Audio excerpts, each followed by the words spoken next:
आज हेगल के अध्यात्मवाद पर, या जिसे हम प्रत्ययवाद भी कहते हैं, इस अध्यात्मवाद या प्रत्ययवाद की थोड़ी चर्चा करूंगी।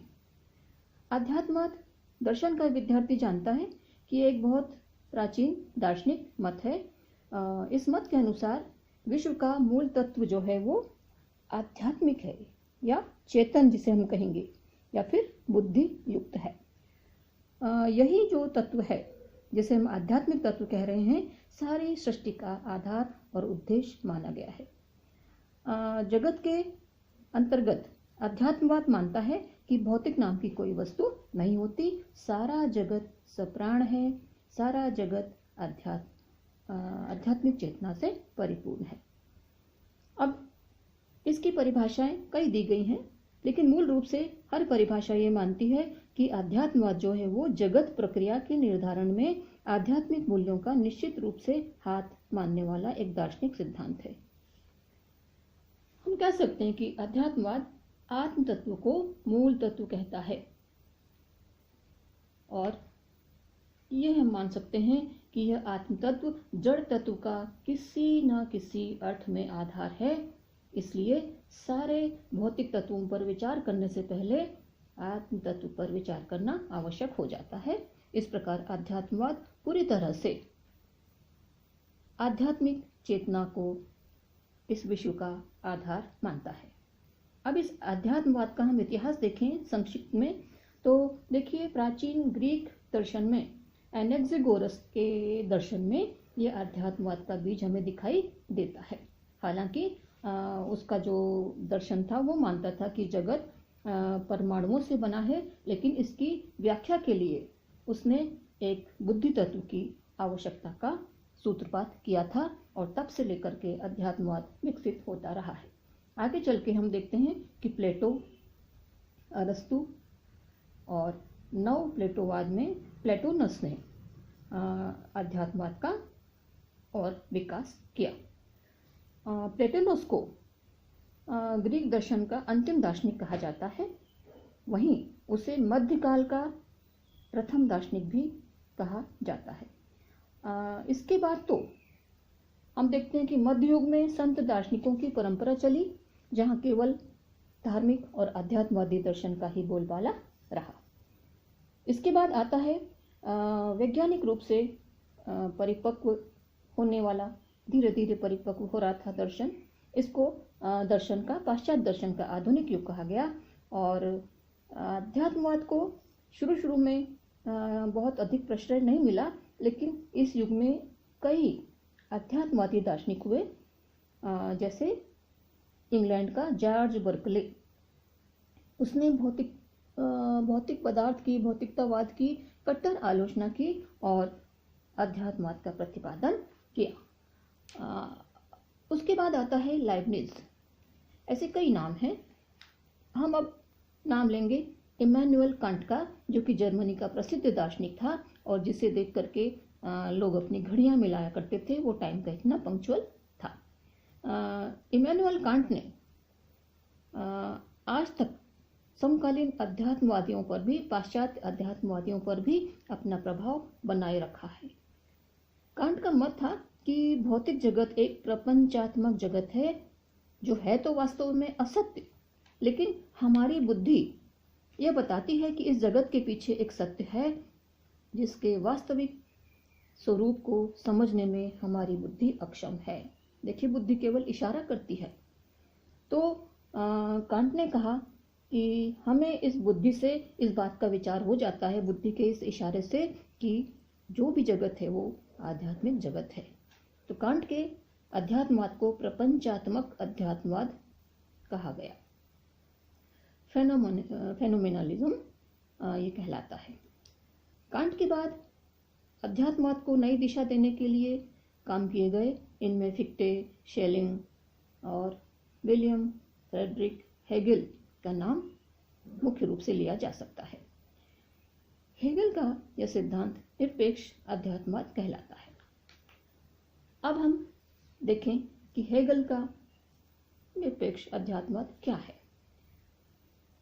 कांट के बाद एक तरह से हेगल उसका दार्शनिक उत्तराधिकारी माना गया, क्योंकि इसने अध्यात्मवाद को और अधिक मजबूती और अधिक परिपक्वता प्रदान की। हेगल ने भी कांट के ही समान यूरोप के दर्शन में अपना नाम महान दार्शनिकों के रूप में दर्ज कराया, और इसके हाथों अध्यात्मवाद ने जो रूप पाया वह अनेक विद्वानों के अनुसार निर्दोष और बुद्धि को संतुष्ट करने वाला माना गया है। हालांकि इसकी बेहद आलोचनाएं भी आगे हुई हैं। हेगल अपने प्रत्ययवाद में मूल तत्व को चेतन या पूर्ण रूप से आध्यात्मिक बतलाता है। इस तरह हम उसे आध्यात्मवादी कहते हैं। हेगल इस तत्व को प्रत्यय रूप, प्रत्यय यानी कि आइडिया, दर्शन का विद्यार्थी इस भाषा को समझता है। हिंदी में इसे विज्ञान या विचार भी कहा गया है। प्रत्यय यानी कि विज्ञान या विचार यानी कि आइडिया। हेगल ने इस तत्व को ये आइडिया या प्रत्यय या विचार कहा है, इसलिए इसे हम प्रत्ययवादी भी मानते हैं, विज्ञानवादी भी कहा जाता है। विज्ञान से मतलब यहाँ साइंस नहीं है, आइडिया है, आइडियलिज्म, आइडियलिस्ट। भौतिकवादी जो हैं वो बाहरी जगत को भौतिक मानते हैं। इस पर हेगल कहता है कि यदि वह तत्व भौतिक होता है तो हमारी बुद्धि उसे किसी तरह नहीं जान सकती। जिसे हम अपने से बाहर देखते हैं वह परम सत्ता या परम तत्व का ही प्रकटीकरण है, इसलिए वह भी आध्यात्मिक है। यानी कि भौतिक तत्व को भी उसने आध्यात्मिक माना है। वो कहता है कि लाइक नोज ए लाइक, अर्थात समान वस्तु को कोई समान वस्तु ही जान सकती है। अगर बाहरी जगत हमारी बुद्धि के समान न हो तो हम उसे बिल्कुल नहीं जान सकते। इस तरह हेगल ने इस प्रसिद्ध निष्कर्ष पर पहुंचा है कि what is real is rational and what is rational is real. यानी कि जो कुछ सत्य है वह बुद्धि संगत है और जो कुछ बुद्धि संगत है वही सत्य है। परम तत्व की जो बुद्धि संगतता है, इसी के कारण हेगल इसे तर्क का भी नाम देता है, लॉजिक। सारा विश्व उसकी दृष्टि में वास्तव में इसी तर्क का ही एक तार्किक परिणाम है, एक तर्कसम्मत परिणाम है। तो सामान्य रूप से जिसे हम भौतिक जगत कहते हैं, हेगल उसे बौद्धिक जगत बताता है, और इस बौद्धिक जगत को मूल तत्व, तर्क अर्थात निरपेक्ष प्रत्यय का प्रकटीकरण कहता है, जो कि विकास के दौरान प्रकट हुआ है। हेगल इस विकास को द्वंद्वात्मक विधि से संपन्न बताता है। हेगल की यह द्वंद्वात्मक विधि क्या है, इसे समझने से पहले हम उसके निरपेक्ष परम तत्व को समझ लें। निरपेक्ष विज्ञानवाद कहा है इस मत को, या निरपेक्ष आध्यात्मवाद, एब्सोल्यूट आइडिया, एब्सोल्यूट आइडियलिज्म। अब उसका ये एब्सोल्यूट आइडिया है क्या? उसने परम तत्व को प्रत्यय या विज्ञान कहा, ये मैं बता चुकी हूँ। इस विज्ञान को वो निरपेक्ष कहता है, एब्सोल्यूट है ये, इसे किसी की अपेक्षा नहीं है, क्योंकि यह बिना किसी की सहायता के खुद ही अभिव्यक्त हो रहा है। लेकिन याद रखिए कि हेगल का यह परम तत्व स्पिनोजा के निरपेक्ष पदार्थ से बिल्कुल भिन्न है। उसका परम तत्व एक प्रत्यय है जो तर्क से समझा जा सकता है। तर्क के लिए किसी तर्क की आवश्यकता नहीं होती। इसी अर्थ में हेगल ने इसे निरपेक्ष कहा है। अब हम देखें कि जो मैं बताने जा रही हूँ वो बातें हेगल के निरपेक्ष परम तत्व की विशेषताओं के रूप में विद्यार्थियों को नोट कर लेनी चाहिए। तो अब उसके परम तत्व को हम देखें तो इस परम तत्व को उसने मूर्त कहा है, कंक्रीट, मूर्त रूप कहता है। और अध्यात्मवादी जितने भी हैं प्रायः परम तत्व को अमूर्त कहते हैं, एब्स्ट्रैक्ट कहते हैं, लेकिन ये कंक्रीट कह रहा है। हेगल मानता है कि यह ऐसी नित्य सत्ता है जिससे किसी भी वस्तु का निराकरण नहीं होता। इसमें ज्ञाता, ज्ञेय और ज्ञान का अंतर समाप्त हो जाता है। इसके दर्शन में ये दोनों यानी कि जड़ और चेतन, उसी परम तत्व के दो रूप हैं। इसी तरह सारे के सारे विश्व को उसने इस परम तत्व में समाया हुआ माना है, इसलिए हेगल इसे मूर्त कहता है। दूसरे शब्दों में उसका यह परम तत्व काल्पनिक न होकर के वास्तविक है। अब वो बात करता है कि सत्ता जो है या जो वास्तविक सत्ता है, वास्तविक अस्तित्व है, वो आत्मगत न होकर के वस्तुगत है। यानी कि यहाँ पर वो वस्तुगत प्रत्ययवाद की चर्चा कर रहा है।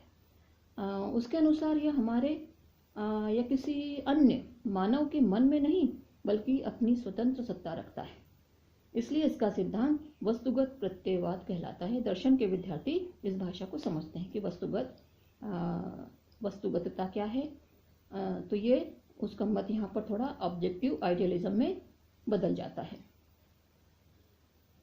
अब हम देखें कि उसने माना है कि निरपेक्ष परम तत्व जो है उसे धार्मिक भाषा में हम ईश्वरीय मनस भी कह सकते हैं।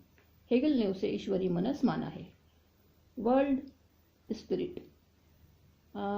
सृष्टि और ईश्वर के दो पृथक पृथक अस्तित्व माने गए हैं सभी धर्मों में, जबकि हेगल मानता है कि ईश्वर संसार में पृथक संसार से भिन्न नहीं है।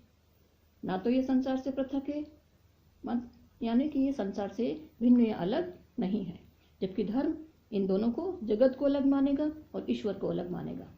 तो हेगल के दर्शन में परम तत्व जो है वो ईश्वरीय मनस की प्रकृति और मानव के रूप में प्रकट होता है। इसलिए हेगल जगत को प्लेटो के समान छाया और कांट के समान प्रपंच नहीं कहता। वो कहता है कि यह पूर्ण सत्य है, ये विश्व क्योंकि परम तत्व का प्रकटीकरण है, इसलिए ये ना तो छाया है उसकी और ना ही ये प्रपंच है, बल्कि ये पूर्णता लिए हुए एक पूर्ण सत्य है। इस परम तत्व को उसने त्रिविध रूप में दिखाया है। हेगल जगत और आत्मा को परम तत्व का ही प्रकटीकरण मानता है। इस तरह से परम तत्व, जगत और आत्मा, ये तीन परम तत्व जो हैं, ये तीनों जो हैं, ये परम तत्व के ही तीन रूप हैं, त्रिविध रूप हैं। इन तीनों पर हेगल ने अपने दर्शन के तीन भागों पर प्रकाश डाला है। परम तत्व तर्क पर तर्कशास्त्र, जगत पर प्रकृति विज्ञान और आत्मा पर आत्मविज्ञान के अंतर्गत उसने विचार किया है। अभी हम आगे बढ़ते हैं। तो शुरू में मैंने बताया था कि हेगल जगत और मानव को परम तत्व का ही विकास मानता है, किंतु यह विकास सीधी गति में न होकर द्वंद्वात्मक विधि से हो रहा है। तो अब हम देखें कि द्वंद्वात्मक विधि क्या है। उसने द्वंद्वात्मक विधि का जो नाम है ये प्राचीन यूनान से लिया है। ग्रीक भाषा में इसे डायलेक्टिक कहा गया है, डायलेक्टस। इस डायलेक्टिक को डायलेगो शब्द से निर्मित माना जाता है। डायलेगो का अर्थ है वाद विवाद या तर्क वितर्क। प्राचीन यूनान में, जैसा कि हम जानते हैं कि सत्य के खोज के लिए यह विधि बहुत प्रसिद्ध थी और सुकरात की तो यह परिविधि थी। इसी विधि के द्वारा वाद विवाद करते हुए वो अपने विपक्षी से संगति बताते हुए उसके साथ अंतिम सत्य पर पहुंचने की कोशिशें करता था। भारतीय दर्शन में भी हम इसे पाते हैं पूर्व पक्ष, उत्तर पक्ष और सिद्धांत पक्ष के रूप में। प्लेटो ने भी इसी विधि को अपनाया था। आप याद करिए कि उसने बहुत से, जो भी उसने लिखा अधिकतर डायलॉग्स के रूप में लिखा है और उसके डायलॉग्स बहुत प्रसिद्ध रहे हैं। लेकिन हेगल ने ये द्वंद्वात्मक विधि प्लेटो और सुकरात से भिन्न रूप में ग्रहण की है। हेगल के दर्शन में वाद विवाद जैसी यहाँ कोई बात नहीं है। उसके द्वंद्व न्याय का मुख्य तत्व था निषेध या विरोध, निगेशन। वह कहता है कि विकास के लिए विरोध का होना जरूरी है।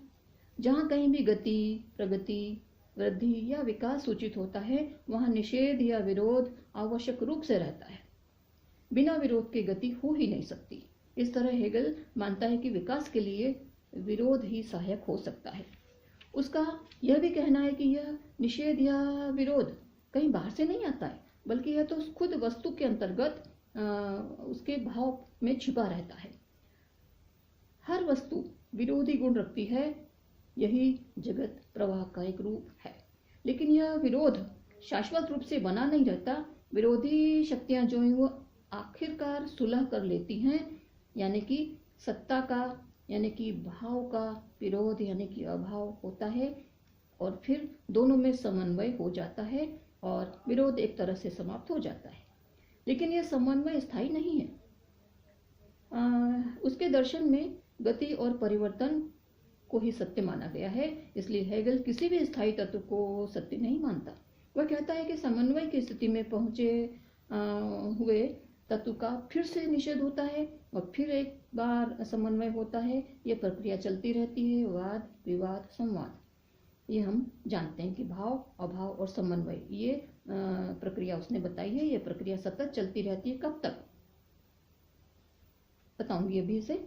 तो उसके इस द्वंद विधि में ये भाव अभाव और समन्वय ही त्रयी का रूप धारण करके पक्ष प्रतिपक्ष और संवाद के रूप में प्रस्तुत होता दिखाई देता है।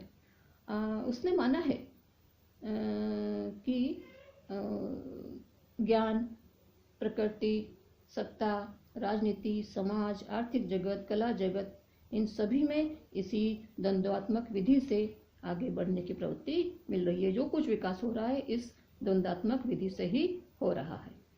अब हीगल को हमने यह बताते पाया कि परम तत्व 3 सोपानों से गुजरता है: तर्क, प्रकृति और आत्मा।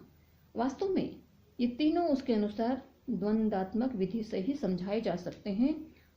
परम तत्व वाद है, जो कि तर्क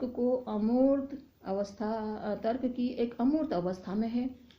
इसी का प्रतिवाद प्रकृति है, जो कि मूर्त अवस्था में है। इन दोनों का संवाद मानव आत्मा में होता है, जिसमें मूर्त प्रकृति और अमूर्त तर्क का समन्वय होता है। मानव का शरीर जड़ प्रकृति है और आत्मा चेतन तर्क है। उसका मत था कि इसी मानव आत्मा से ऐसे ही विकास क्रम में ललित कलाएं, धर्म और दर्शन की उत्पत्ति होती है। दर्शन को उसने विकास का अंतिम सोपान माना है, जो कि वास्तव में है भी। यहाँ आकर निरपेक्ष जो है वो निरपेक्ष मनस का पूर्ण प्रकटीकरण हो जाता है। लेकिन हेगल मानता था कि हर दार्शनिक के दर्शन में निरपेक्ष मनस पूर्ण रूप से प्रकट नहीं होता है। उसकी ये अवधारणा थी कि केवल उसी के दर्शन में पहली बार निरपेक्ष मनस पूर्ण रूप से प्रकट हो रहा है। और उसके कुछ और भी विचार हैं कि जो हमारे विषय से संबंधित नहीं है, तो हम आगे बढ़ते हैं। उसने जिस द्वंद्वात्मक विधि का उल्लेख किया है, उसके अंतर्गत हम देखते हैं कि पक्ष प्रतिपक्ष और समन्वय की प्रक्रिया चलती है। तो प्रश्न उठता है कि ये प्रक्रिया आखिर कब तक चलती है। इसके उत्तर में वो मानता है कि जब तक कि परम तत्व पूर्ण रूप से प्रकट नहीं हो जाता, तब तक ये पक्ष प्रतिपक्ष और समन्वय की प्रक्रिया चलती रहती है। क्या उसके बाद विकास की प्रक्रिया रुक जाएगी?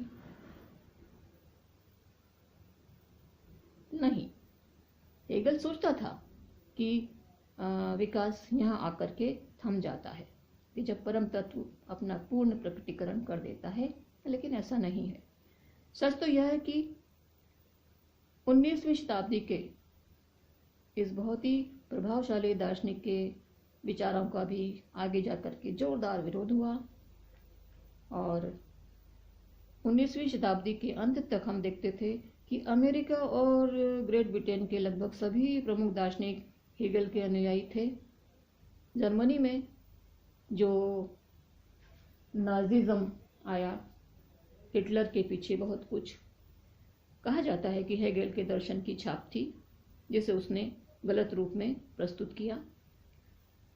लेकिन 19वीं शताब्दी के अंत के ठीक बाद 20वीं शताब्दी में जब आरंभ होने में कुछ ही समय था, या आरंभ हो रही थी 20वीं सदी, तो स्थिति ने उलटना शुरू कर दिया। हेगल के दर्शन की उल्टी गिनती शुरू हो गई और हेगल पर आलोचना की बौछारें होने लगीं और उसका सबसे कटु आलोचक कार्ल मार्क्स हुआ। अस्तित्ववादियों ने उसका विरोध किया, व्यवहारवादी दार्शनिकों ने भी उसका विरोध किया, ब्रेडले जैसे दार्शनिकों ने भी उसका विरोध किया।